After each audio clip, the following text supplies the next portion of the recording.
ಸುದೇವಸುತಂ ದೇವಂ ಕಂಸಚಾಣೂರಮರ್ದನಂ ದೇವಕೀ ಪರಮಾನಂದಂ ಕೃಷ್ಣಂ ವಂದೇ ಜಗದ್ಗುರುಂ. ಶ್ರೀಕೃಷ್ಣಂ ವಂದೇ ಜಗದ್ಗುರುಂ. ಭಗವಂತ ನಮಗೆ ಜ್ಞಾನವನ್ನ ಕೊಡ್ತಾ ಇದ್ದಾನೆ. ಯಾವ ರೀತಿ ಜ್ಞಾನವನ್ನ ಕೊಡ್ತಾ ಇದ್ದಾನಪ್ಪ ಅಂತ ನೋಡೋದಾದ್ರೆ, ನಮ್ಮ ಕಷ್ಟಗಳಿಗೆಲ್ಲ ಕಾರಣ ನಮ್ಮ ಪಾಪಗಳು. ನಾವು ಯಾವ ರೀತಿನೇ ಕಷ್ಟ ಪಡ್ತಿರ್ಬೋದು, ಮಾನಸಿಕವಾಗಿರಬಹುದು, ದೈಹಿಕವಾಗಿರಬಹುದು, ಶಾರೀರಿಕವಾಗಿರಬಹುದು, ಯಾವ ರೀತಿಯ ಅಥವಾ ಯಾವ ರೀತಿ ನಾವು ಕಷ್ಟ ಪಡ್ತಾ ಇದೀವಿ ಅಂದ್ರೂ ಅದಕ್ಕೆ ಮೂಲ ಕಾರಣ ಬಂದು ನಮ್ಮ ಪಾಪಗಳು. ಸಂಸಾರದ ತೊಂದರೆ, ರೋಗ ರುಜಿನ ಎಲ್ಲಕ್ಕೂ ಸಹ ಪಾಪಗಳೇ ಕಾರಣ ಅಂತ ಹೇಳ್ತಾ ಹೋಗ್ತಾರೆ. ಹಾಗೆ ತುಂಬಾ ಜನ ಕೇಳುವಂತಹ ಮಾತೇನಪ್ಪಾ ಅಂದ್ರೆ, ದೇವ್ರನ್ನ ಯಾಕೆ ನೋಡ್ಬೇಕು, ದೇವ್ರನ್ನ ನೋಡೋದ್ರಿಂದ ನಮಗೆ ಏನ್ ಸಿಕ್ಕತ್ತೆ, ಅಥವಾ ದೇವ್ರನ್ನ ಯಾಕೆ ಕಾಣ್ಬೇಕು. ಈಗ ನಾವೆಲ್ಲ ಹೆಜ್ಜೆ ಹೆಜ್ಜೆಗೂ ಹೇಳ್ಕೊಂಡ್ ಬರ್ತಾ ಇದೀವಿ, ದೇವ್ರನ್ನ ಕಾಣ್ಬೇಕು, ದೇವ್ರನ್ನ ಕಾಣ್ಬೇಕು. ಯಾಕೆ ದೇವ್ರನ್ನ ಕಾಣ್ಬೇಕು? ದೇವ್ರನ್ನ ಕಾಣ್ಲಿಲ್ಲ ಅಂದ್ರೆ ಏನಾಗತ್ತೆ ಅಲ್ವಾ? ಯಾಕೆಂದ್ರೆ ಈಗ ನಮ್ಮ ಎಲ್ಲಾ ಕಷ್ಟಗಳಿಗೆ ನಮ್ಮ ಪಾಪ ಕಾರಣ ಅಂತ ಅಂದಾಗ, ದೇವ್ರನ್ನ ಕಂಡಾಗ ನಮಗೇನೆಲ್ಲ ಆಗತ್ತೆ, ಅಥವಾ ಯಾಕೆ ನಾವು ದೇವ್ರನ್ನ ಕಾಣ್ಬೇಕು ಅಂತ ಸ್ವತಃ ಭಗವಂತನೇ ಎಷ್ಟು ಚಂದದ ಉತ್ತರವನ್ನ ಕೊಡ್ತಾನೆ ಅಂತ ಅಂದ್ರೆ, ಬಹಳ ಚಂದದ ಉತ್ತರವನ್ನ ಕೊಡ್ತಾನೆ. ನಾವು ಯಾವ ರೀತಿಯಾಗಿ ಭಗವಂತನನ್ನ ಕಾಣಬಹುದು ಅಂತ. ಅಪಿ ಅಂದ್ರೆ ಕೂಡ, ಚೇತ್ ಆದರೆ, ಅಸಿ ಇದ್ದೀಯೇ, ಪಾಪೇಭ್ಯ ಪಾಪಗಳಿಂದ, ಸರ್ವೇಭ್ಯ ಅಂದ್ರೆ ನಿತ್ಯ ಕರ್ಮಗಳು ಅಂತ ಹೇಳ್ತಾ ಹೋಗ್ತಾರೆ.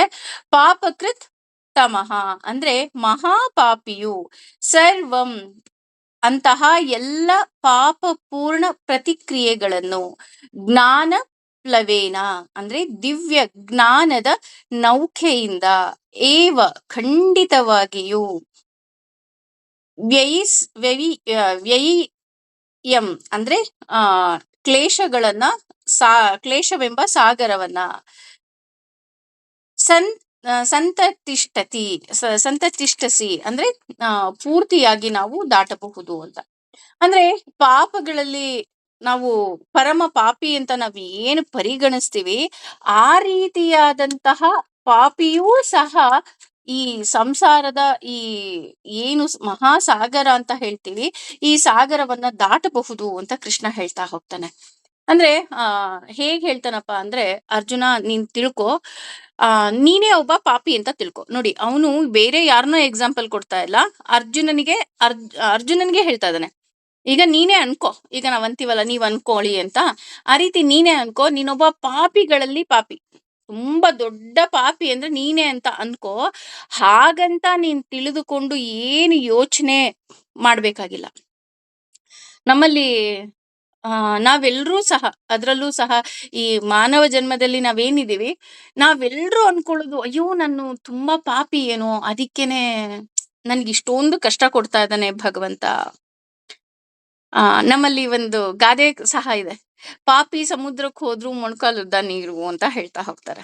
ಅಂದ್ರೆ ನಾವೆಲ್ಲ ತುಂಬಾ ಪಾಪ ಮಾಡ್ಬಿಟ್ಟಿದೀವಿ. ನೋಡ್, ನಾನು ಸಾಯಕ್ ಹೋಗ್ತೀನಿ ಅಂದ್ರು ನಮ್ಗೆ ಸಾಗರಕ್ಕೆ ಹೋಗಿ ಬಿದ್ರುನು ಮೊಣಕಾಲುದ್ದ ನೀರು ಅಂತ ಹೇಳ್ತಾರೆ. ಅದಕ್ಕೆ ಆ ನಾವೆಲ್ಲ ಚಿಕ್ಕವರಿದ್ದಾಗ ತಮಾಷೆ ಮಾಡ್ತಿದ್ವಿ.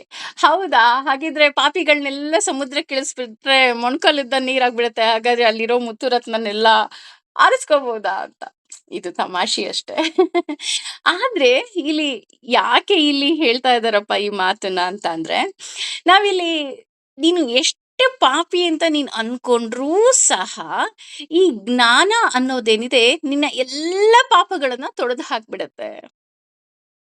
ಅಂದ್ರೆ ನಮಗೆ ಗೊತ್ತಿಲ್ಲದೆ, ಈಗ ನಾವೇನ್ ಅನ್ಕೊಂತೀವಿ, ಈ ಸಂಸಾರ ಸಾಗರದಲ್ಲಿ ನಾವಿದೀವಿ, ಅಥವಾ ಅಯ್ಯೋ ಇಷ್ಟೊಂದು ವಯಸ್ಸಾಗೋಯ್ತಪ್ಪ, ಆಗ್ಲೇ ನಾವೆಲ್ಲ ಮಿಡಲ್ ಏಜ್ ಅಂತ ಏನ್ ಹೇಳ್ತಾರ, ಆ ಮಿಡಲ್ ಏಜ್ ಅಲ್ಲಿ ಇದೀವಿ, ಇನ್ನೊಂದ್ ಸ್ವಲ್ಪ ದಿನ ನಮ್ ಸಂಸಾರ ಅಂದ್ರೆ ನಮ್ಮ ವಯಸ್ಸೆಲ್ಲ ಮುಗ್ದು ಹೋಯ್ತು ಅಂತ ನಾವು ಆ ರೀತಿ ಯೋಚನೆ ಮಾಡಿದ್ರೂ ಸಹ, ನಮ್ಮ ಎಲ್ಲ ಪಾಪಗಳನ್ನ ಕೇವಲ ಜ್ಞಾನ ಏನ್ ಮಾಡುತ್ತೆ, ತೊಡೆದು ಹಾಕ್ತಾ ಹೋಗತ್ತೆ.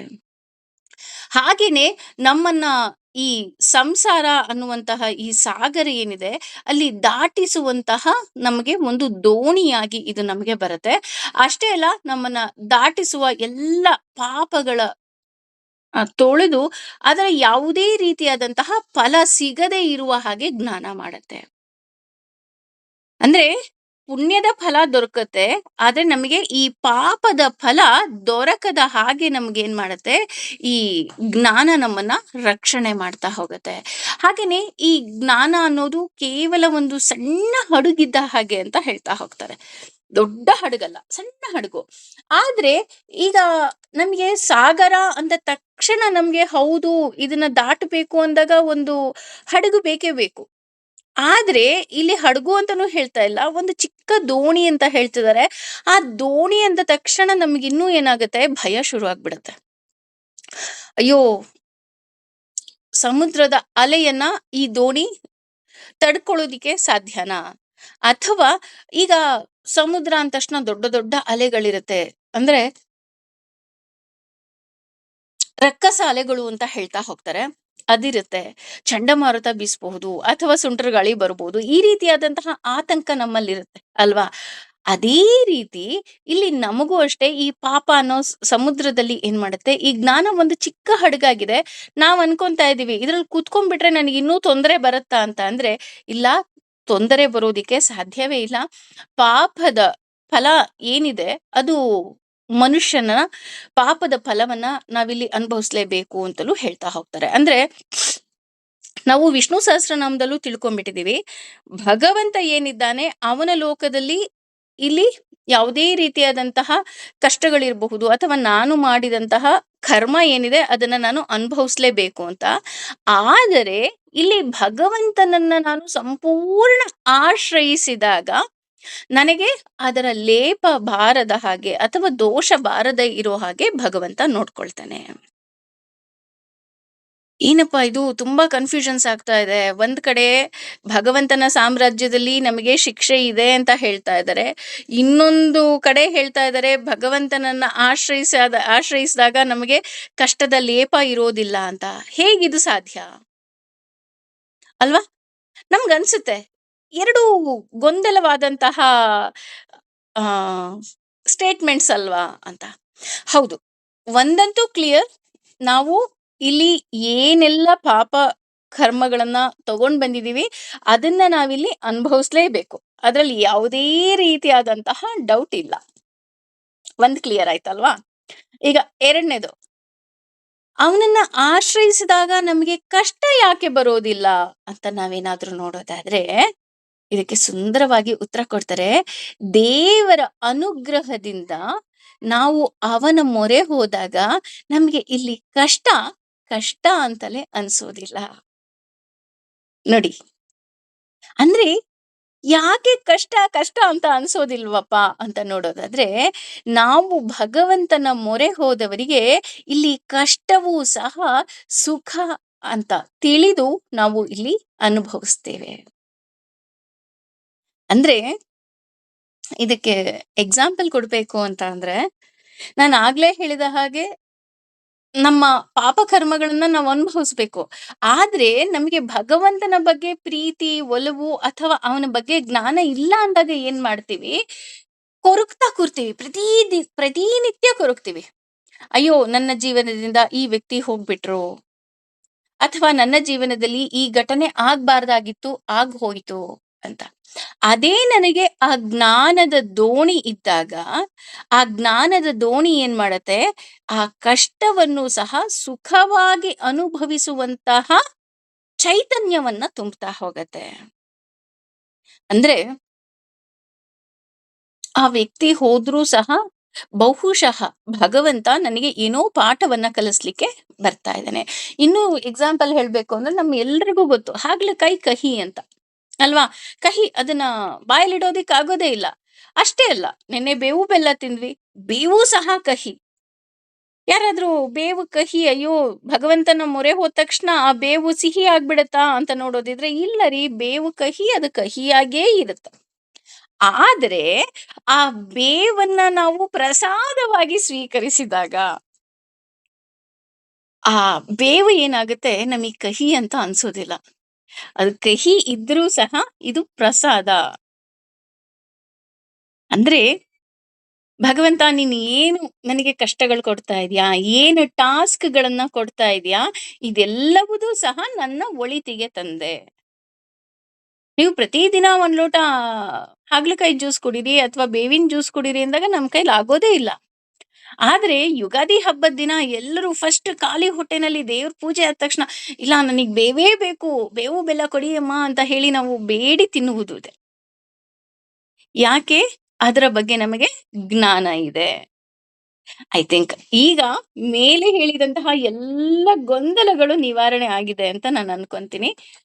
ಮೊದಲನೇದು, ಭಗವಂತನ ಸಾಮ್ರಾಜ್ಯದಲ್ಲಿ ಏನಿದೆ, ಅಲ್ಲಿ ಯಾವುದೇ ರೀತಿಯಾದಂತಹ ನಮ್ಮ ಪಾಪ ಕರ್ಮಗಳಿಗೆ ಅಥವಾ ನಮ್ಮ ಬ್ಯಾಗೇಜ್ ಏನಿದೆ ಅದಕ್ಕೆ ಖಂಡಿತವಾಗ್ಲೂ ಸಹ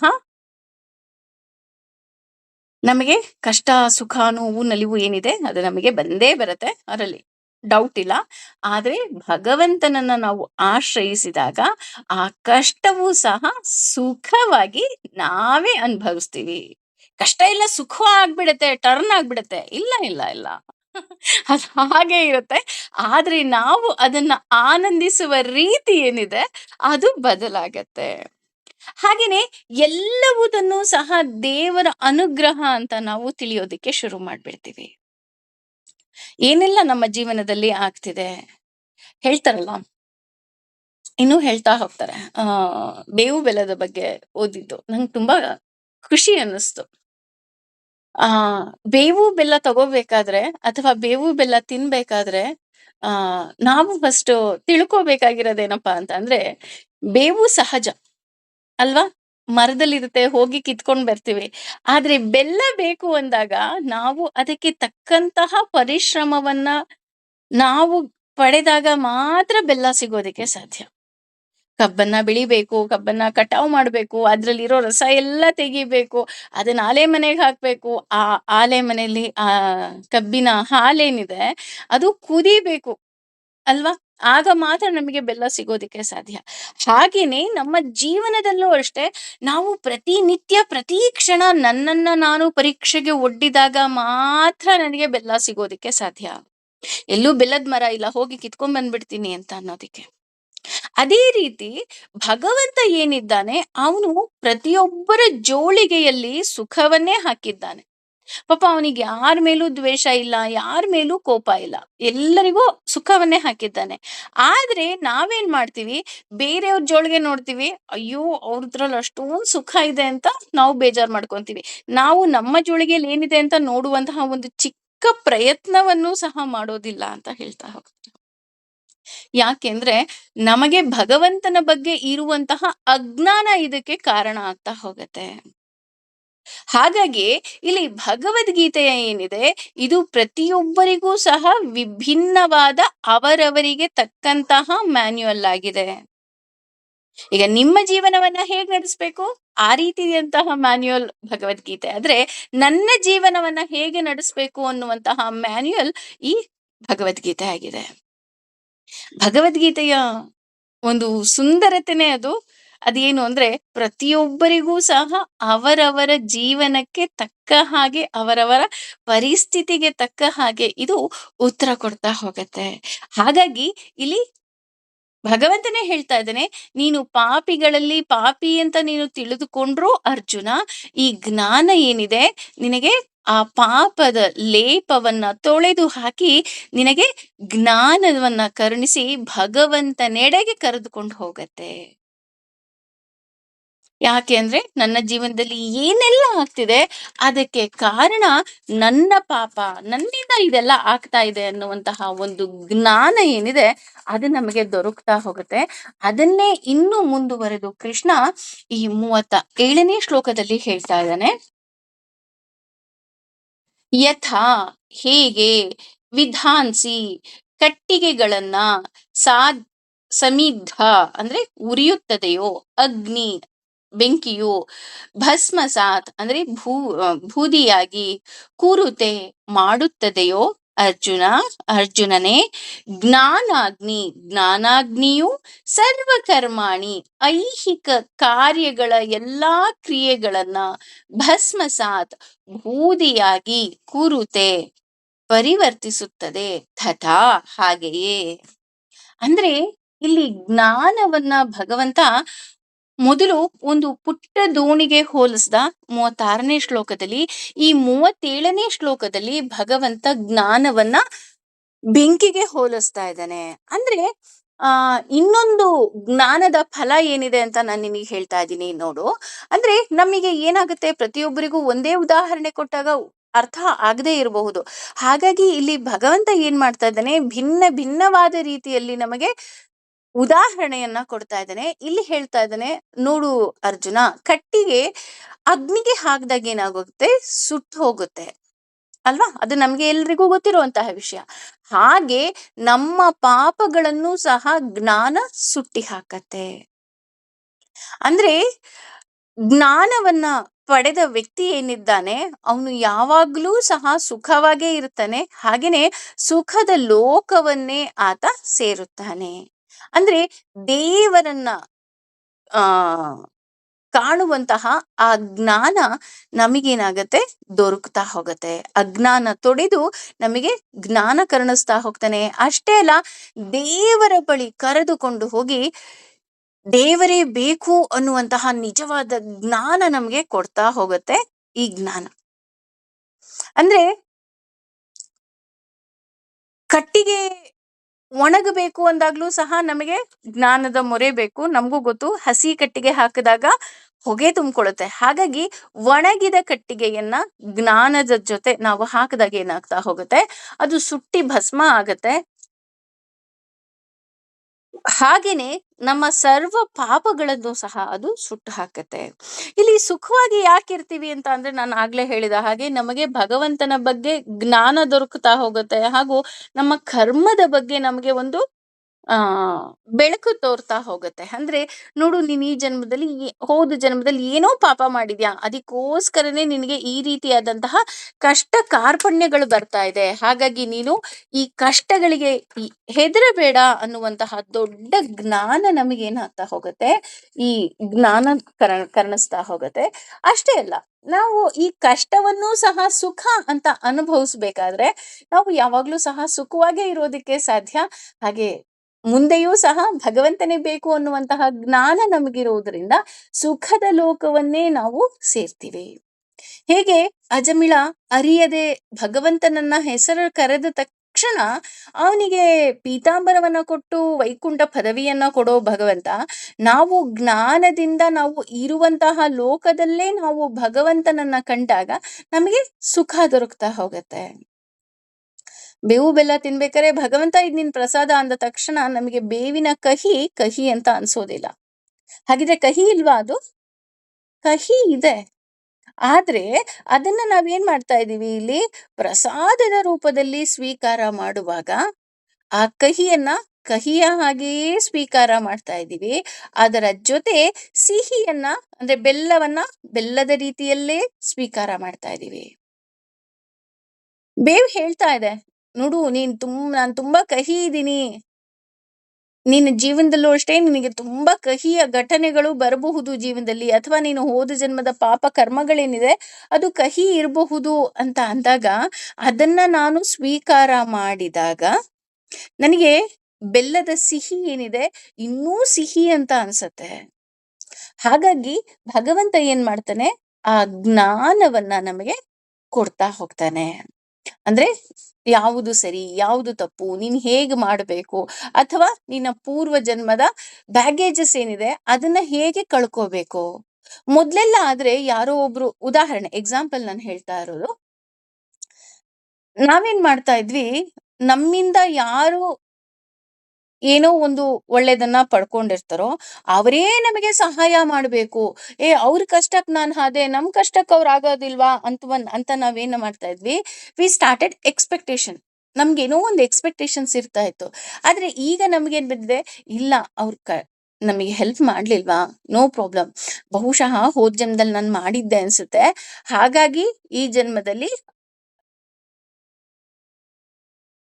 ಅವ್ರು ನಮ್ಗೆ ಮಾಡ್ತಾ ಇಲ್ಲ. No problem. ನಾನು ಹೋದ ಜನ್ಮದ್ದು ಸಾಲ ಏನಿತ್ತು ಅದು ತೀರಿಸ್ಬಿಟ್ಟೆ ಅನ್ನುವಂತಹ ಒಂದು ದೊಡ್ಡ ಮನಸ್ಥಿತಿಗೆ ನಾವು ಹೋಗಿ ತಲುಪ್ತಾ ಇದ್ದೀವಿ. ಹಾಗೇನೆ ಇನ್ನೂ ಈ ಜ್ಞಾನ ಏನೆಲ್ಲ ಕೆಲಸಗಳು ಮಾಡುತ್ತೆ ಅನ್ನೋದನ್ನ 38ನೇ ಶ್ಲೋಕದಲ್ಲಿ ಭಗವಂತ ಹೇಳ್ತಾ ಹೋಗ್ತಾನೆ. 38ನೇ ಶ್ಲೋಕದಲ್ಲಿ ಹೇಳ್ತಾ ಇದ್ದಾನೆ ಕೃಷ್ಣ, ನ ಯಾವುದು ಇಲ್ಲ, ಹಿ ಖಂಡಿತವಾಗಿಯೂ, ಅಜ್ಞಾನೇನ ಜ್ಞಾನೇನ ಅಂದ್ರೆ ಜ್ಞಾನದೊಂದಿಗೆ, ಸದೃಶಂ ಸಮನಾದುದು, ಪವಿತ್ರಂ ಪವಿತ್ರವಾದುದು, ಇಹ ಈ ಜಗತ್ತಿನಲ್ಲಿ, ವಿದ್ಯತೆ ಇರುವುದು, ತತ್ ಅದನ್ನು, ಸ್ವಯಂ ಅಂದ್ರೆ ಸ್ವಂತವಾದ, ಯೋಗ ಭಕ್ತಿಯಲ್ಲಿ, ಸಂಸಿದ್ಧಿ ಪರಿಪಕ್ವವಾದವನು, ಕಾಲೇನ ಕಾಲಕ್ರಮದಲ್ಲಿ, ಆತ್ಮಾನಿ ತನ್ನಲ್ಲಿಯೇ, ವಿಂದತಿ ಅನುಭವಿಸುತ್ತಾನೆ. ಅಂದ್ರೆ ಈ ಜಗತ್ತಿನಲ್ಲಿ ಆಧ್ಯಾತ್ಮಿಕ ಜ್ಞಾನ ಉಳ್ಳವನು ಭವ್ಯವಾದ ಮತ್ತು ಪರಿಶುದ್ಧವಾದ, ಬೇರೆ ಯಾವುದೂ ಇಲ್ಲ. ಇಂತಹ ಜ್ಞಾನ ಎಲ್ಲ ಅಜ್ಞಾನ ಅನುಭವದ ಪರಿಪಕ್ವದ ಫಲ ಅಂತ ಅವನು ಅನುಭವಿಸ್ತಾ ಹೋಗ್ತಾನೆ. ಹಾಗೆ ಭಕ್ತಿ ಪೂರಕ ಸೇವೆಯ ಆಚಾರದಲ್ಲಿ ಅವನೇನಾಗ್ತಾನೆ, ನಿಪುಣನಾಗ್ತಾ ಹೋಗ್ತಾನೆ. ಹಾಗೇನೆ ಕಾಲಕ್ರಮೇಣ ತನ್ನಲ್ಲಿಯೇ ಆ ಜ್ಞಾನ ಇದೆ ಅಂತ ಆ ಜ್ಞಾನವನ್ನ ಅವನು ಸವಿಯುತ್ತಾ ಹೋಗ್ತಾನೆ ಅಂತ ಹೇಳ್ತಾ ಹೋಗ್ತಾನೆ.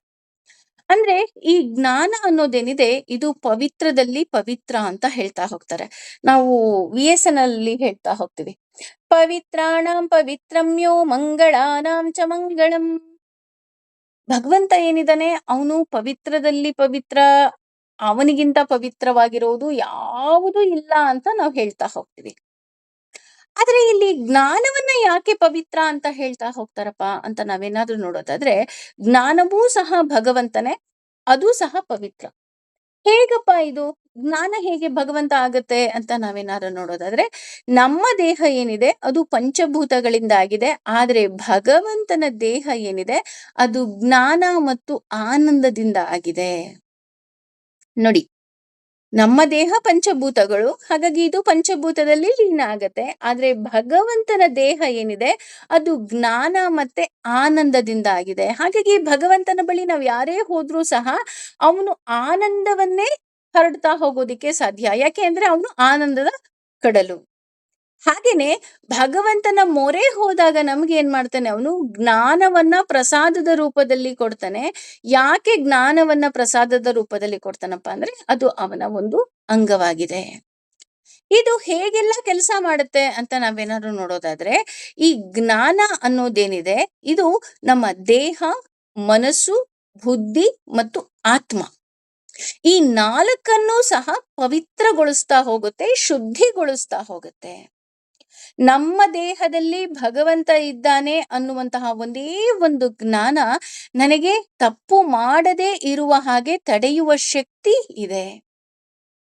ಮನಸ್ಸಿನಲ್ಲಿ ಭಗವಂತ ಕುಳಿತಿರೋದ್ರಿಂದ, ಭಗವಂತನ ಮನಸ್ಸು ಶುದ್ಧಿ ಮಾಡೋದ್ರಿಂದ ನನ್ನ ಮನಸ್ಸಿನಲ್ಲಿ ಯಾವುದೇ ರೀತಿಯಾದಂತಹ ನೆಗೆಟಿವ್ ಥಾಟ್ಸ್ ಬರೋದಿಕ್ಕೆ ಸಾಧ್ಯ ಇಲ್ಲ. ಕೇವಲ ಪಾಸಿಟಿವ್ ಥಾಟ್ಸೇ ಬರೋದಿಕ್ಕೆ ಸಾಧ್ಯ. ಯಾಕೆ ಅಂದ್ರೆ ನನ್ನ ಮನಸ್ಸಿನಲ್ಲಿ ಭಗವಂತ ಇದ್ದಾನೆ. ಹಾಗಾಗಿ ಅವನು ಏನ್ ಮಾಡ್ತಿದ್ದಾನೆ, ಈ ಜ್ಞಾನದಿಂದ ನನ್ನ ಮನಸ್ಸನ್ನ ಶುದ್ಧಿಗೊಳಿಸ್ತಾ ಇದ್ದಾನೆ. ಇನ್ನು ಬುದ್ಧಿಯನ್ನ ಜ್ಞಾನ ಶುದ್ಧಿ ಮಾಡ್ತಾ ಹೋಗುತ್ತೆ. ಹೇಗೆ ಅಂದ್ರೆ ನನ್ನ ಬುದ್ಧಿಯಲ್ಲಿ ಕೇವಲ ಧರ್ಮ ಮಾರ್ಗದಲ್ಲಿ ನಡಿ, ಹಾಗೇನೆ ನಿನ್ನ ಕೈಲಾದಷ್ಟು ಸಹಾಯವನ್ನ ಮಾಡು, ಹಾಗೂ ನಿನ್ನ ಬ್ಯಾಗೇಜ್ ಅನ್ನ ಕಮ್ಮಿ ಮಾಡ್ಕೋ ಅಂತ ನನ್ನ ಬುದ್ಧಿ ಹೇಳ್ತಾ ಇದೆ. ಇನ್ನು 4ನೇದು ಮತ್ತೆ ಅತಿ ಮುಖ್ಯವಾಗಿರುವುದು ಆತ್ಮ. ಈ ಜ್ಞಾನ ಏನ್ ಮಾಡುತ್ತೆ, ಈ ಆತ್ಮದಕ್ಕೆ ಸ್ನಾನವನ್ನ ಮಾಡಿಸ್ತಾ ಹೋಗುತ್ತೆ. ನಾವು ಹೇಳ್ತೀವಲ್ಲ, ಪ್ರತಿದಿನ ನಾನು ಮಡಿಯಲ್ಲೇ ಇದ್ದೀನಿ, ಮಡಿಯಲ್ಲಿ ನಾನು ದೇವರ ಪೂಜೆಯನ್ನ ಮಾಡ್ತಾ ಇದ್ದೀನಿ ಅಂತ ಅಂದ್ರೆ ನಾನು ಅನ್ಕೊಂಡ್ಬಿಟ್ಟಿದ್ದೆ, ಇಷ್ಟು ದಿನ ನಿಜವಾಗ್ಲೂ ಅನ್ಕೊಂಡಿದ್ದೆ, ನನ್ನ ಅಜ್ಜಿ ಮಡಿ ಹೆಂಗ್ಸಾಗಿದ್ರು. ಹಾಗಾಗಿ ಆಕೆ ಏನ್ ಮಾಡ್ತಾ ಇದ್ರು, ಯಾರು ಮುಟ್ಟದೇ ಇರುವಂತಹ ಒಂದು ಸ್ಥಳದಲ್ಲಿ, ಬಹಳ ಎತ್ತರದ ಸ್ಥಳದಲ್ಲಿ ಒಂದು ಒಗೆದು ಬಟ್ಟೆಯನ್ನ ಹಾಕಿದ್ರು, ಸೀರೆಯನ್ನ ಹಾಕ್ತಾ ಇದ್ರು. ಅದನ್ನ ಸ್ನಾನ ಮಾಡ್ಕೊಂಡು ಬಂದು ಅದನ್ನ ತಗೊಂಡು ಆಕೆ ಉಟ್ಕೊಂಡಿದ ತಕ್ಷಣ ಅದು ಮಡಿ ಅಂತ ನಾನು ಅನ್ಕೊಂಡಿದ್ದೆ. ತುಂಬಾ ಜನರ ಮನೇಲಿ ಈಗ್ಲೂ ಆ ತರ ಪದ್ಧತಿ ಇದೆ ಅಂತ ನಾನು ಅನ್ಕೊಂತೀನಿ.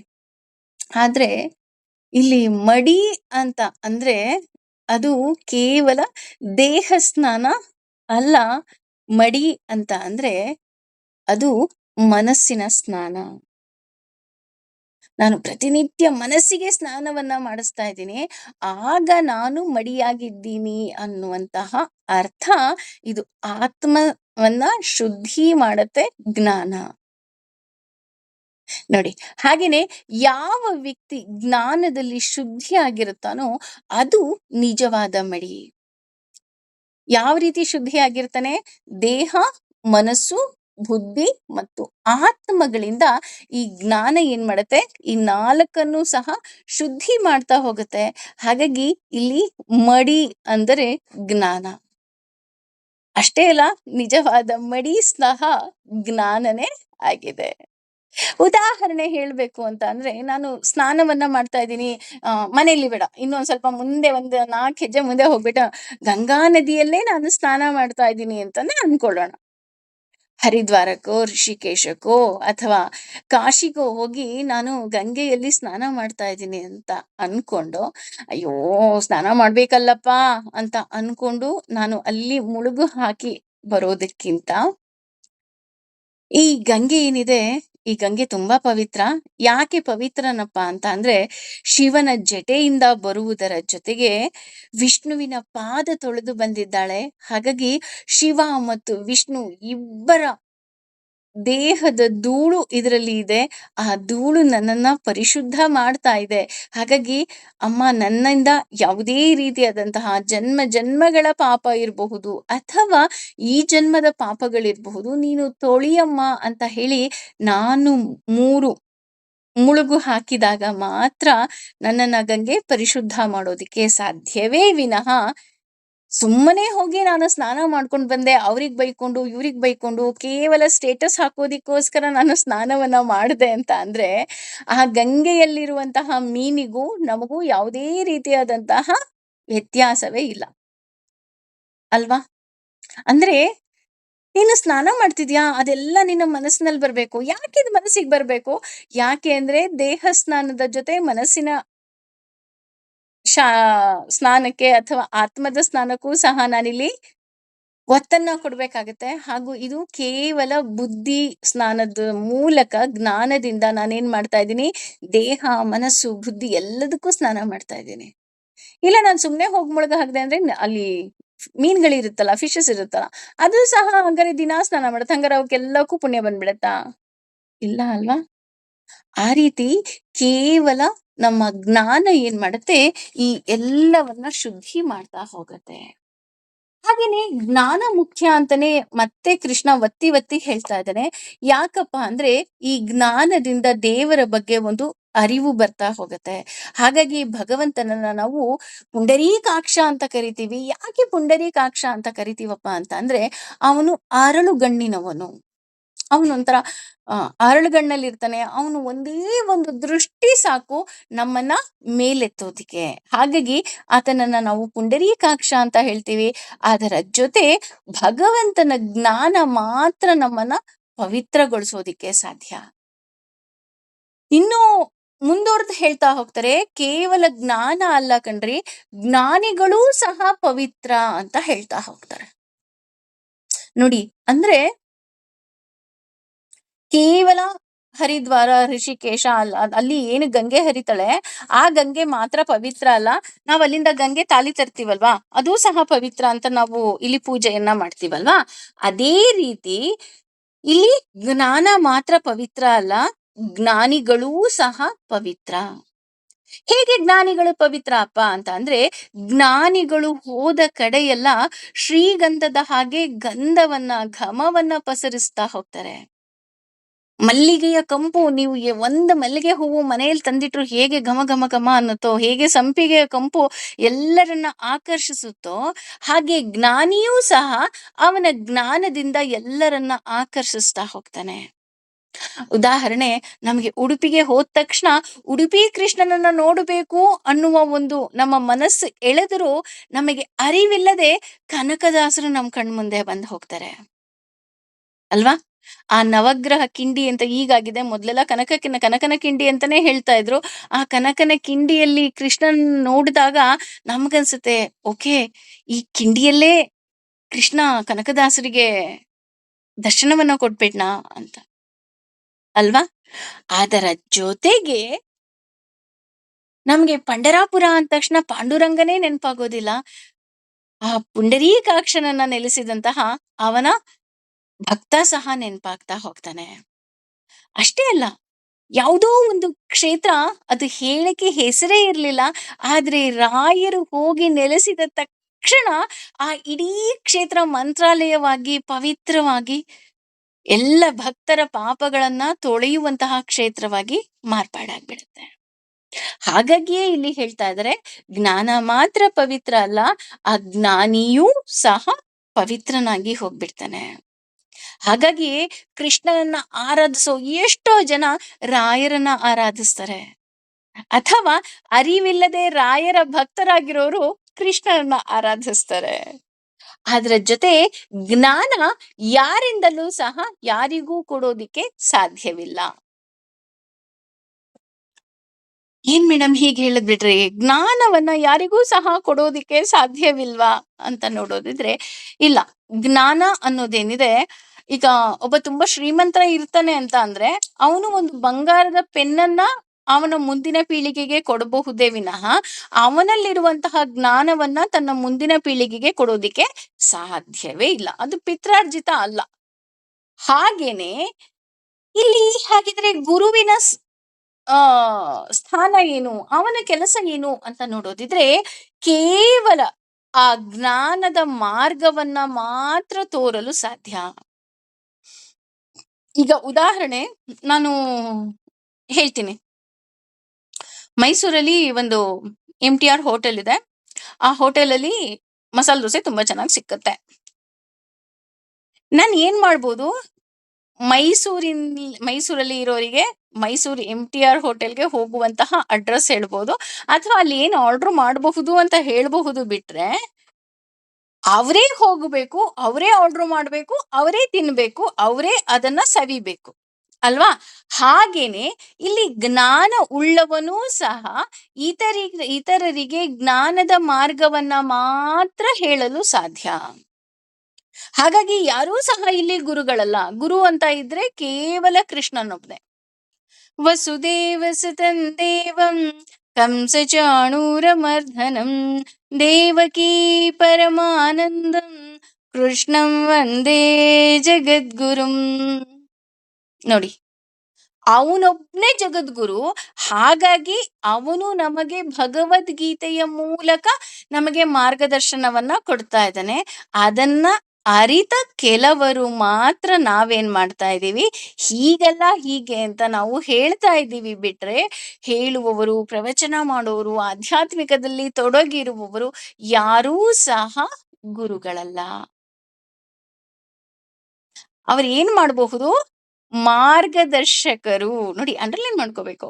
ಹೀಗೆಲ್ಲ ಹೀಗೆ ಹೋಗಿ ಅಂತ ಹೇಳಬಹುದು. ಬಿಟ್ರೆ ಜ್ಞಾನವನ್ನ ಕರುಣಿಸೋದಿಕ್ಕೆ ಸಾಧ್ಯವಿಲ್ಲ.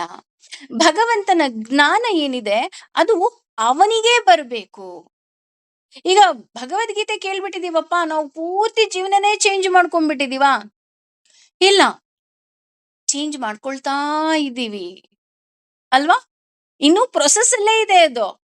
ಈಗ ಯಾವುದೋ ಒಂದು ಆ್ಯಪ್ನ ನಾವು ಡೌನ್ಲೋಡ್ ಮಾಡ್ಕೊಂತೀವಿ ಅಂತ ಅನ್ಕೊಳ್ಳೋಣ. ಡೌನ್ಲೋಡ್ ಮಾಡ್ಕೊಂಡಾಗ ಫಸ್ಟ್ ಸ್ಟೆಪ್ ಬಂದು ಇನ್ಸ್ಟಾಲ್ಮೆಂಟು. ಒಂದು ಆ್ಯಪ್ನ ಏನು ಮಾಡ್ತೀವಿ, ನಾವು ಇನ್ಸ್ಟಾಲ್ ಮಾಡ್ಕೊಳ್ತೀವಿ. ಆಮೇಲೆ ಅದು ಇನ್ಸ್ಟಾಲ್ ಕೊಟ್ಟ ತಕ್ಷಣ ಏನಾಗುತ್ತೆ, ಪ್ರೊಸೆಸ್ ಬರ್ತಾ ಹೋಗುತ್ತೆ, ಅಂದ್ರೆ ಅದು ಪ್ರೊಸೆಸ್ ಆಗ್ತಾ ಹೋಗುತ್ತೆ. We have to wait. ಹಾಗೇನೆ ಇಲ್ಲಿ ಭಗವಂತನ ಬಗ್ಗೆ ಜ್ಞಾನ ಏನಿದೆ ಅದು ಅವರಿಗವರಿಗೇ ಬರಬೇಕು, ಪ್ರತಿಯೊಬ್ಬರಿಗೂ ಅಷ್ಟೆ. ಹಾಗೇನೆ ಸ್ವಯಂ ಯೋಗ ಸಂಸಿದ್ಧಿ. ನೋಡಿ, ಇಲ್ಲಿ ಕೃಷ್ಣನೇ ಅಂಡರ್ಲೈನ್ ಮಾಡಿ ಹೇಳ್ಬಿಟ್ಟಿದ್ದಾನೆ. ಕೆಲವ್ರು ಹೇಳ್ಬೋದು, ನಾನು ದೀಕ್ಷೆ ಕೊಟ್ಬಿಡ್ತೀನಿ, ನಾನು ನಿಮಗೆ ಧರ್ಮ ಮಾರ್ಗದಲ್ಲಿ ನಡೆಸ್ಬಿಡ್ತೀನಿ, ನನ್ನ ಬಳಿ ಪಾಠ ಪ್ರವಚನವನ್ನ ಕೇಳಿದ್ರೆ ನಿಮಗೆ ದೀಕ್ಷೆ ಸಿಕ್ಬಿಡತ್ತೆ. ದೀಕ್ಷೆ ಸಿಕ್ಕಿ ಧರ್ಮ ಮಾರ್ಗದಲ್ಲಿ ನಡೆಯುವಂತಹ ಗುರುವಾಗಿ ನಮಗೆ ಎಲ್ಲಾ ಜ್ಞಾನವನ್ನ ಕೊಡ್ತಾರಾ ಅಂತ ನೋಡೋದಿದ್ರೆ ಇಲ್ಲ. ಅದು ಕೇವಲ ಒಂದು ತಪ್ಪು ತಿಳುವಳಿಕೆ. ಯಾಕೆ ಅಂದ್ರೆ ಇಲ್ಲಿ ಕೃಷ್ಣನೇ ಹೇಳ್ತಾ ಇದ್ದಾನೆ, ಸ್ವಯಂ ಯೋಗ ಸಂಸಿದ್ಧಿಹಿ.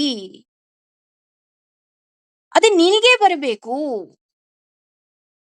ಇದಕ್ಕೆ ಆ ನಿಜಕ್ಕೂ ಒಂದು ಕತೆ ಹೇಳಲೇಬೇಕು. ನನ್ನ ಹೆಜ್ಜೆಗೊಂದು ಕಥೆನಲ್ಲಿ ಇದೆ. ಈ ಒಬ್ರು ಗುರುಗಳಿರ್ತಾರೆ. ಅವರು ಗುರುಗಳೇನ್ ಮಾಡ್ತಾರೆ, 4 ಜನ ಶಿಷ್ಯಂದ್ರು ಇರ್ತಾರೆ. ಇದ್ದಕ್ಕಿದ್ದ ಹಾಗೆ ಅವ್ರ ಗುರುಕುಲ ಏನಿದೆ, ಅದು ತುಂಬಾ ಆ ಲಾಸ್ ಅಲ್ಲಿ. ಅಂದ್ರೆ ಅದನ್ನ ನಡ್ಸೋದಿಕ್ಕೆ ಆಗೋದಿಲ್ಲ. ಅವ್ರಿಗೆ ನಡ್ಸೋದಿಕ್ಕೆ ಚಾನ್ಸೇ ಇಲ್ಲ ಅಂತ ಏನ್ ಮಾಡ್ತಾರೆ, ಎಲ್ಲ ಶಿಷ್ಯರನ್ನ ಕರೆದು ಅವರ ಬಳಿ ಏನಿರುತ್ತೋ ಅಟ್ ದಟ್ ಟೈಮ್ ಎಲ್ಲವುದನ್ನ ಕೊಟ್ಬಿಟ್ಟು, ನೋಡಪ್ಪ ನನ್ನತ್ರ ಇರೋದಿಷ್ಟೇ. ನೀವು ದಯವಿಟ್ಟು ನಿಮ್ಮ ನಿಮ್ಮ ಮುಂದಿನ ದಾರಿ ಏನಿದೆ ಅದನ್ನ ನೀವೇ ನೋಡ್ಕೊಳ್ಳಿ ಅಂತ ಹೇಳಿ ಕೊಟ್ಬಿಟ್ಟು ಕಳಿಸ್ಬಿಡ್ತಾರೆ. ತುಂಬಾ ಬುದ್ಧಿವಂತರೆಲ್ಲ ಏನ್ ಮಾಡ್ತಾರೆ, ಮುಂಚೆನೆ ಬಂದು ಅವ್ರ ಹತ್ರ ಇದ್ದಂತಹ ಹಣ ಇರ್ಬೋದು, ಅಥವಾ ಬೆಲೆ ಬಾಳೋ ವಸ್ತುಗಳಿರ್ಬೋದು, ಆಸ್ತಿ ಪಾಸ್ತಿ ಎಲ್ಲವನ್ನ ತಗೊಂಡ್ಬಿಡ್ತಾರೆ. ಕೊನೆಗೆ ಒಬ್ಬ ದಡ್ಡ ಇರ್ತಾನೆ. ಅವನ್ ದಡ್ಡ ಸುಮ್ನೆ ನೋಡ್ತಾ ಇರ್ತಾನೆ. ಗುರುಗಳಿಗೆ ಅವನನ್ನ ನೋಡಿ ಇನ್ನೂ ಅಳುವು ಬಂದ್ಬಿಡುತ್ತೆ. ಅಯ್ಯೋ ದಡ್ಡ, ನೀನು ಮುಂಚೆ ಬಂದು ಏನಾದ್ರೂ ಕೇಳೋದಲ್ವೇನೋ, ನೀನ್ ಕೊನೆಗ್ ಬರ್ತಾ ಇದೆಯಲ್ಲ, ನನ್ನ ಹತ್ರ ಏನೂ ಇಲ್ಲ ನೋಡು, ಎಲ್ಲ ಕೊಟ್ಬಿಟ್ಟಿದೀನಿ. ಎಂತ ದಡ್ಡನಪ್ಪ ನೀನು, ಮುಂಚೆ ಬಂದು ಏನಾದ್ರು ಇಸ್ಕೊಂಡು ಹೋಗೋದಲ್ವೇನೋ ಅಂತ ಬೈತಾರೆ. ಆಗ ಶಿಷ್ಯ ಹೇಳ್ತಾನೆ, ಇಲ್ಲ ಗುರುಗಳೇ ಪರವಾಗಿಲ್ಲ, ನನಗೇನ್ ಆತರ ಏನು ಬೇಜಾರಿಲ್ಲ.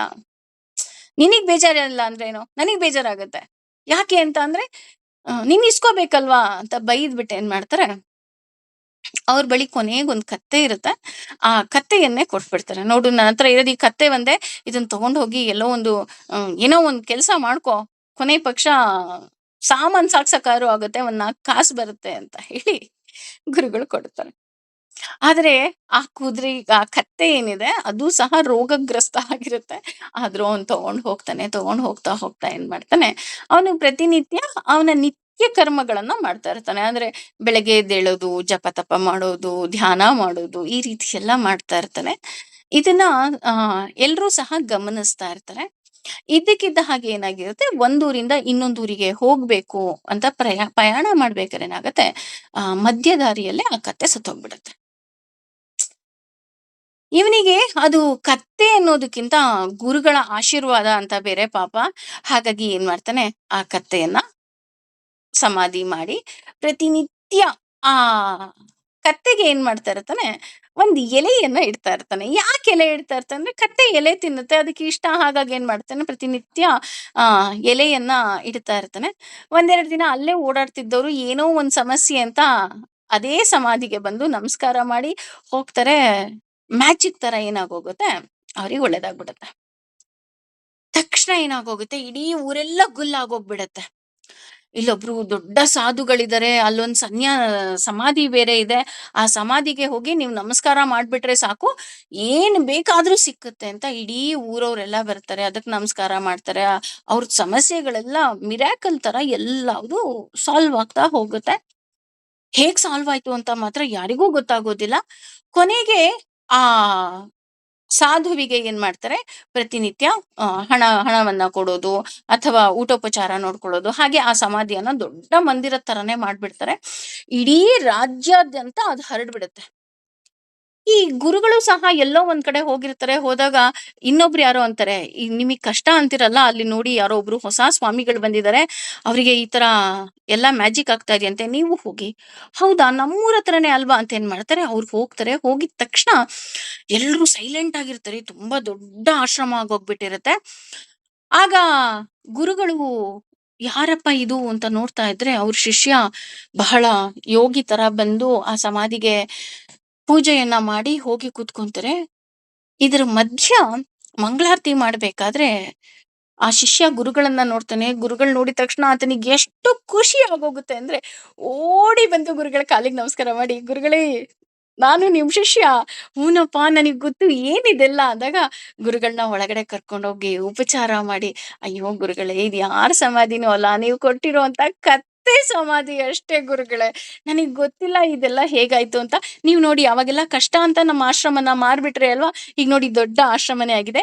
ನನಗಿದೆಲ್ಲ ಯಾವ್ದು ಬೇಡ ಗುರುಗಳೇ, ನೀವೇ ಇದ್ರೆಲ್ಲ ಜವಾಬ್ದಾರಿಯನ್ನ ವಹಿಸ್ಕೊಂಡ್ಬಿಡಿ ಅಂತ ಹೇಳಿ ಆ ಶಿಷ್ಯ ತನ್ನ ಗುರುಗಳಿಗೆ ಎಲ್ಲವನ್ನ ಕೊಟ್ಬಿಡ್ತಾನಂತೆ. ಅಂದ್ರೆ ಇಲ್ಲಿ ಅರ್ಥ ಏನು ಅಂದ್ರೆ, ಅಲ್ಲಿ ಬಂದು ನಮಸ್ಕಾರ ಮಾಡಿದವ್ರಿಗೆಲ್ಲ ಆ ಕತ್ತೆ ಆಶೀರ್ವಾದ ಮಾಡಿಲ್ಲ. ಅವರು ಒಂದು ಚೈತನ್ಯವನ್ನ ತುಂಬ್ಕೊಂಡು ಹೋಗಿದ್ದಾರೆ. ಅವರ ಪ್ರಾಬ್ಲಮ್‌ಗಳಿಗೆ ಅವರೇ ಯಾವುದೋ ರೀತಿಯಾದಂತಹ ಸೊಲ್ಯೂಷನ್‌ಗಳನ್ನ ಹುಡ್ಕೊಂಡಿದ್ದಾರೆ. ಬೇಕಾ ನೀವು ಒಬ್ರು ಜ್ಯೋತಿಷ್ಯರ ಹತ್ರ ಹೋಗಿ ಕೇಳಿ. ನಿಮ್ಗೇನೋ ಒಂದ್ ಸಮಸ್ಯೆ ಇದೆ ಅಂತ. ಅವ್ರು ಏನೋ ಒಂದು ಪೂಜೆಯನ್ನ ಹೇಳ್ತಾರೆ. ಹೇಳ್ಬಿಟ್ಟು 48 ದಿನ ಆದ್ಮೇಲೆ ಬನ್ನಿ ಅಂತ ಹೇಳ್ತಾರೆ. ನಾಳೆನೇ ಬನ್ನಿ, ನಾಡದೇ ಬನ್ನಿ ಅಂತ ಹೇಳೋದಿಲ್ಲ. ಮಿನಿಮಮ್ 48 ಡೇಸ್ ಹೇಳ್ತಾರೆ. ಯಾಕೆ 48 ದಿನ ಆದ್ಮೇಲೆ ಬರಕ್ ಹೇಳ್ತಾರಪ್ಪ ಅಂತಂದ್ರೆ, ಆ 48 ದಿನದಲ್ಲಿ ಒಂದು ನೀವು ಆ ಸಮಸ್ಯೆಗೆ ಹೊಂದ್ಕೊಂಡ್ಬಿಟ್ಟಿರ್ತೀರ. ಇಲ್ಲ ಆ ಸಮಸ್ಯೆ ದೂರ ಆಗಿರುತ್ತೆ. So simple. ಅದನ್ನೇ ಇಲ್ಲಿ ಹೇಳ್ತಾ ಇರೋದು. ಸ್ವಯಂ ಸಂಸಿದ್ಧಿಹಿ, ಸ್ವಯಂ ಯೋಗ ಸಂಸಿದ್ಧಿಹಿ ಅಂತ ಅಂದ್ರೆ, ಇದು ಹೇಗಾಗುತ್ತೆ ಅಂದ್ರೆ ಸ್ಟೆಪ್ ಬೈ ಸ್ಟೆಪ್ ನೀವು ಅದರ ಕಡೆಗೆ ನಡೆದಾಗ ಮಾತ್ರ ಇದು ಸಾಧ್ಯವಾಗ್ತಾ ಹೋಗುತ್ತೆ. ಹಾಗೇನೆ ಇಲ್ಲಿ ಅದಕ್ಕೆ ಸಂಸಿದ್ಧಿ ಅಂತ ಹೇಳ್ತಾ ಇದ್ದಾರೆ. ಬರೀ ಸಿದ್ಧಿ ಹೇಳ್ತಾ ಇಲ್ಲ, ಸಂಸಿದ್ಧಿ ಹೇಳ್ತಾ ಇದ್ದಾರೆ. ಅಂದ್ರೆ ನಿಷ್ಕಾಮವಾಗಿ ಇರಬೇಕು, ಯಾವುದೇ ರೀತಿಯಾದಂತಹ ಆಸೆಗಳಿರಬಾರ್ದು. ಅಷ್ಟೇ ಅಲ್ಲದೆ ಯಾವ ವರ್ಣಕ್ಕೆ ನಾವು ಸೇರಿದ್ದೀವೋ ಆ ವರ್ಣಕ್ಕೆ ತಕ್ಕಂತಹ ಕಾರ್ಯಗಳನ್ನ ಮಾಡ್ತಾ ಹೋಗ್ಬೇಕು. ಇಲ್ಲಿ ವರ್ಣ ಅಂದ್ರೆ ನಾನು ಆಗ್ಲೇ ಹೇಳಿದೆ, ಪ್ರತಿಯೊಬ್ಬರಿಗೂ ಸಹ ಅವರದೇ ಆದಂತಹ ವರ್ಣಗಳು ಹಾಗೂ ಆಶ್ರಮಗಳಿರೋದ್ರಿಂದ ಅವರಿಗೆ ತಕ್ಕ ಹಾಗೆ ಅವರು ಮಾಡ್ಕೊಳ್ಬೇಕಾಗತ್ತೆ. ಹಾಗೆ ಇಲ್ಲಿ ಸಂಸಿದ್ಧಿ ಅಂತ ಅಂದ್ರೆ ದೇವರ ಬಳಿಯೂ ಸಹ ಏನನ್ನೂ ಕೇಳಬಾರ್ದಂತ. ಇದನ್ನ ನಾನು ಮೊದ್ಲಿಂದನೂ ಹೇಳ್ಕೊಂಡ್ ಬರ್ತಾ ಇದ್ದೀನಿ. ದೇವ್ರ ಬಳಿ ನಾವೇನು ಕೇಳಬಾರ್ದು, ದೇವ್ರ ಬಳಿ ಏನು ಯಾಕೆ ಕೇಳಬಾರ್ದಪ್ಪ ಅಂದ್ರೆ ನಾವೆಲ್ಲರೂ ಸಹ ಕುಚೇಲನ ಹಾಗೆ ಇರ್ಬೇಕು. ಕುಚೇಲ ಭಗವಂತನ ಬೆಸ್ಟ್ ಫ್ರೆಂಡ್ ಅಲ್ವಾ? ಅಂದ್ರೆ ಅವನನ್ನ ಬಿಟ್ರೆ ಅವನಿಗೆ ಯಾರೂ ಇರೋದಿಲ್ಲ. ಅವನ್ ಕಷ್ಟ ಸುಖ ಎಲ್ಲ ಹೇಳ್ಕೊಳ್ಳೋದಿಕ್ಕಿರೋದು ಸಹ ಭಗವಂತನೊಬ್ಬನೇ. ಆದರೂ ಸಹ ಅವನು ಭಗವಂತನ ಬಳಿ ಏನೋ ಕೇಳೋದಿಲ್ಲ. ಅವನು ಕೇಳಲಿಲ್ಲ ಅಂತ ಭಗವಂತ ಕೊಡದೇನೂ ಇರ್ಲಿಲ್ಲ. ಭಗವಂತ ಅವನಿಗೆ ಅರಿವಿಲ್ಲದೆ ಎಲ್ಲವನ್ನ ಕೊಟ್ಬಿಟ್ಟ. ಹಾಗೆ ನಾವು ಸಹ ಕುಚೇಲನ ಹಾಗೆ ಇರ್ಬೇಕು. ಇದರಿಂದ ಏನಾಗತ್ತಪ್ಪ ಅಂದ್ರೆ ನಮಗೆ ಜ್ಞಾನ ಬರ್ತಾ ಹೋಗುತ್ತೆ. ಈ ಜ್ಞಾನದಿಂದ ಭಕ್ತಿ ಯೋಗ ಬರುತ್ತೆ. ಈ ಭಕ್ತಿ ಯೋಗ ನಮಗೆ ಧ್ಯಾನ ಯೋಗಕ್ಕೆ ಕರೆದುಕೊಂಡು ಹೋಗುತ್ತೆ. Step by step.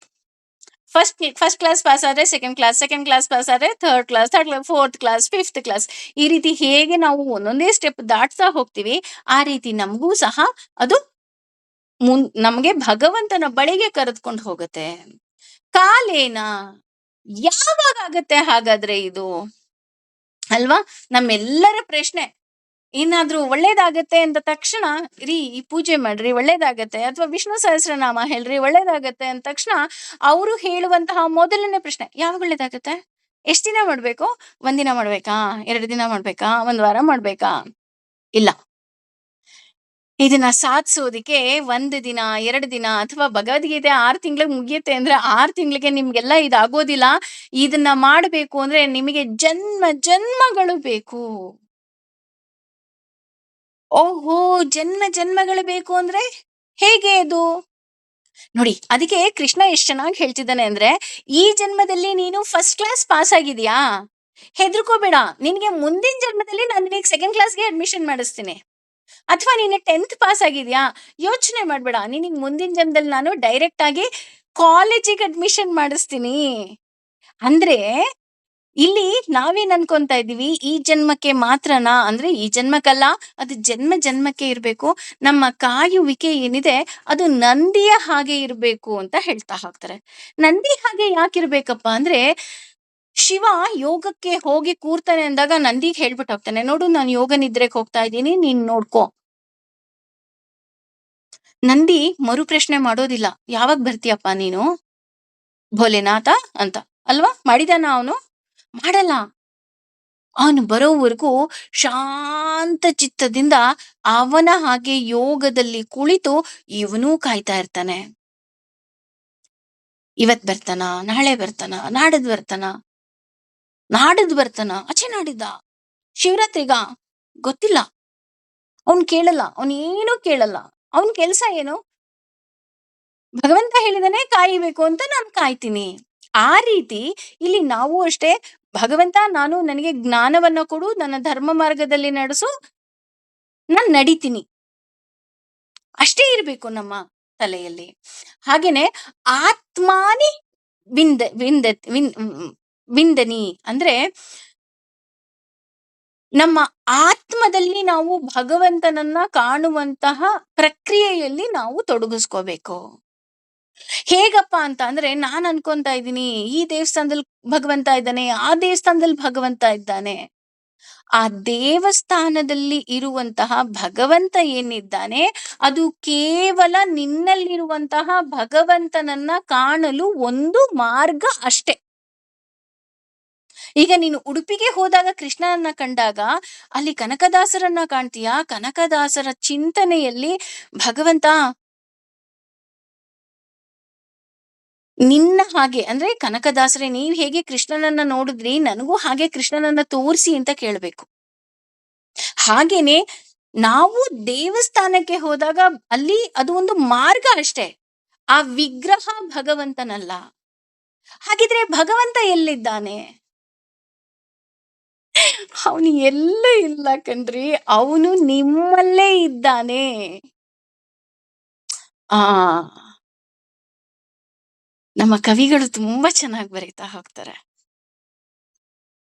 ನಾನಿಲ್ಲಿ ದಾಸರ ಉದಾಹರಣೆ ತಗೊಳ್ತಾ ಇಲ್ಲ, ನನಗೆ ಇದಕ್ಕೆ ಕರೆಕ್ಟ್ ಆದ ಉದಾಹರಣೆ ಇದೆ ಅಂತಾನೆ ಅನ್ಸಿದ್ದು.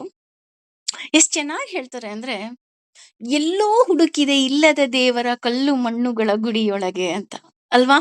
ಆ ಹಾಡ್ ನೀವೆಲ್ಲ ಪೂರ್ತಿ ಕೇಳಿದ್ದೀರಾ ಅಂತ ಅನ್ಕೊಂತೀನಿ. ಅವ್ರು ಹೇಳ್ತಾರೆ ನೀನ್ ಯಾಕೆ ಎಲ್ಲೋ ಹುಡುಕ್ತಾ ಇದೀಯಾ?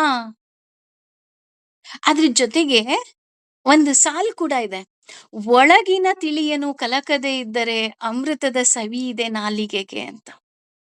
ಅಂದ್ರೆ ನಿನ್ನಲ್ಲಿ ಅಮೃತ ಎಲ್ಲಿದೆಯಪ್ಪ ಅಂದ್ರೆ ನಿನ್ನ ಒಳಗೆ ಇದೆ. ಒಳ್ಳೆ ಗುಣನೂ ನಿನ್ನೊಳಗೆ ಇದೆ, ಕೆಟ್ಟ ಗುಣನೂ ನಿನ್ನೊಳಗೆ ಇದೆ. ಅದನ್ನ ನೀನು ಹುಡುಕುವಂತಹ ಪ್ರಯತ್ನವನ್ನ ಮಾಡ್ಬೇಕು. ಅದನ್ನೇ ಇಲ್ಲಿ ಹೇಳ್ತಾ ಇರೋದು, ಭಗವಂತನೂ ಸಹ ಅದನ್ನೇ ಹೇಳಿದ್ದು. ಕೇವಲ ಗುರು ಇರಬಹುದು, ದೇವಸ್ಥಾನ ಇರಬಹುದು, ಇದೆಲ್ಲವುದೂ ಸಹ ನಿನಗೆ ಮಾರ್ಗದರ್ಶನವನ್ನ ಕೊಡುತ್ತೆ ವಿನಃ ಸಂಸಿದ್ಧಿ ಅಂದ್ರೆ ನಿನಗೆ ನೀನೇ ಹುಡುಕಬೇಕು. ನೀನ್ ಎಷ್ಟೇ ಯೂಟ್ಯೂಬ್ ಅಲ್ಲಿ ನೀನು ಭಗವದ್ಗೀತೆ ಬಗ್ಗೆ ಕೇಳ್ತೀಯಾ ಅಥವಾ ಭಗವದ್ಗೀತೆಯನ್ನ ನೀನು ಸರಿಯಾಗಿ ಉಚ್ಚಾರಣೆ ಮಾಡ್ತೀಯಾ ನನಗ್ ಗೊತ್ತಿಲ್ಲ, ಅಥವಾ ಯಾರು ಹೇಳ್ಕೊಟ್ರು ನನಗ್ ಗೊತ್ತಿಲ್ಲ. ಆದ್ರೆ ಭಗವಂತನ ಬಗ್ಗೆ ಜ್ಞಾನ ಏನಿದೆ ಅದು ನಿನ್ನಲ್ಲೇ ಹುಡುಕಬೇಕೇ ವಿನಃ ಅದಕ್ಕೆ ನಿನಗೆ ನೀನೇ ಎಸ್ ಅದೇನೋ ಹೇಳ್ತಾರಲ್ಲ, ಆ ನಿಮ್ಮ ಅಂತರಾತ್ಮದ ದೀಪವನ್ನ ನೀವೇ ಹಚ್ಚಿಸ್ಬೇಕೇ ವಿನಃ ಇನ್ಯಾರೂ ಹಚ್ಚುವುದಿಕ್ಕೆ ಸಾಧ್ಯವೇ ಇಲ್ಲ. ಎಲ್ರೂ ಬೆಂಕಿಪಟ್ಣ ದೀಪ ಎಲ್ಲವುದನ್ನ ಕೊಡಬಹುದೇ ವಿನಃ ಹಚ್ಚುವ ಕೆಲಸ ಏನಿದೆ ಅದು ನೀವೇ ಮಾಡ್ಬೇಕು. ಏನೋ ಕಷ್ಟದಲ್ಲಿರ್ತೀರಾ, ಏನೋ ನೋವಲ್ಲಿರ್ತೀರಾ, ಹೀಗಲ್ಲ ಹೀಗೆ ಅಂತ ನಾವು ಹೇಳಬಹುದೇ ವಿನಃ, ಅಥವಾ ಆತ್ಮಸ್ಥೈರ್ಯವನ್ನ ತಗೊಳ್ಳಿ ಅಂತ ಹೇಳಬಹುದೇ ವಿನಃ ಆ ಆತ್ಮಸ್ಥೈರ್ಯವನ್ನ ತೆಗೆದುಕೊಳ್ಳುವಂತಹ ಕೆಲಸ ಏನಿದೆ ಅದು ನಿಮ್ಮಿಂದಲೇ ಆಗಬೇಕೇ ವಿನಃ ಯಾರಿಂದಲೂ ಸಾಧ್ಯ ಇಲ್ಲ. ಇವತ್ತು ನೀವು ಪಾಠ ಕೇಳ್ತೀರಾ ಅಥವಾ ಪ್ರವಚನ ಕೇಳ್ತೀರಾ, ಯೂಟ್ಯೂಬ್ ಆನ್ ಮಾಡ್ಕೊಂಡಿರ್ತೀರಾ, ಆಫ್ ಮಾಡ್ತೀರಾ, ಹೋಗ್ಬಿಟ್ಟು ಇನ್ಯಾವುದೋ ಮೂವಿ ನೋಡ್ತೀರಾ, ಅಲ್ವಾ? ಆದ್ರೆ ಕೇಳಿದ್ದನ್ನ ಅಳವಡಿಸ್ಕೋಬೇಕಾಗಿರುವಂತಹ ಕರ್ತವ್ಯ ಏನಿದೆ ಅದು ನಿಮ್ಮದೇ ಆಗಿದೆ. ನಾನು ಆಗ್ಲೇ ಹೇಳಿದ ಹಾಗೆ ಈ ಕರ್ಮ ಇರಬಹುದು, ಈ ಜ್ಞಾನ ಇರಬಹುದು, ಇದೆಲ್ಲ ನಮ್ಮ ಹಸಿವು ಇದ್ದ ಹಾಗೆ. ಈ ಜ್ಞಾನದ ಹಸಿವು ನನಗಿತ್ತ, ನಾನೇ ಊಟವನ್ನ ಮಾಡ್ಬೇಕು, ಆಗ ಮಾತ್ರ ಹಸಿವು ಈಗೋದಿಕ್ಕೆ ಸಾಧ್ಯ, ಅಲ್ವಾ? ಹಾಗೇನೆ ನಿಮ್ಮ ಜ್ಞಾನದ ಹಸಿವು ನೀಗಬೇಕು ಅಂದಾಗ ನಿಮಗೆ ನೀವೇ ಪರಿಶ್ರಮವನ್ನ ಪಡಬೇಕು. ಇನ್ನು ಏನೆಲ್ಲ ಜ್ಞಾನವನ್ನ ಕೊಡ್ತಾನೆ ಕೃಷ್ಣ ಅಂತ ಹೇಳಿ ಮುಂದಿನ ತರಗತಿಯಲ್ಲಿ ನೋಡೋಣ. ಸರ್ವಂ ಶ್ರೀ ಕೃಷ್ಣಾರ್ಪಣಮಸ್ತು. ಅವನು ನಮ್ಮೆಲ್ಲರಿಗೂ ಸಹ ಆ ಜ್ಞಾನದ ದೀವಿಗೆ ಅಂದ್ರೆ ದೀಪವನ್ನ ಕೊಟ್ಟಿದ್ದಾನೆ. ಇನ್ನು ಏನೆಲ್ಲ ನಮಗೆ ಉದಾಹರಣೆ ಮೂಲಕ ನಮಗೆ ಉತ್ತರವನ್ನ ಕೊಡ್ತಾನೆ ಅಂತ ನೋಡೋಣ. ಧನ್ಯವಾದಗಳು.